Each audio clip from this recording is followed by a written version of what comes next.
Updating your billing information on Mercado Pago is a straightforward process.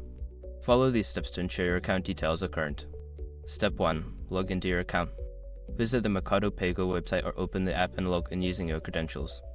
Make sure you have access to the account you wish to update. Step 2. Navigate to Settings. Once logged in, locate the Settings option, usually represented by gear icon.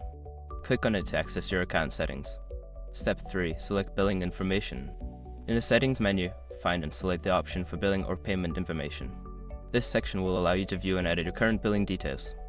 Step 4. Update your information. Enter the new billing information you wish to update.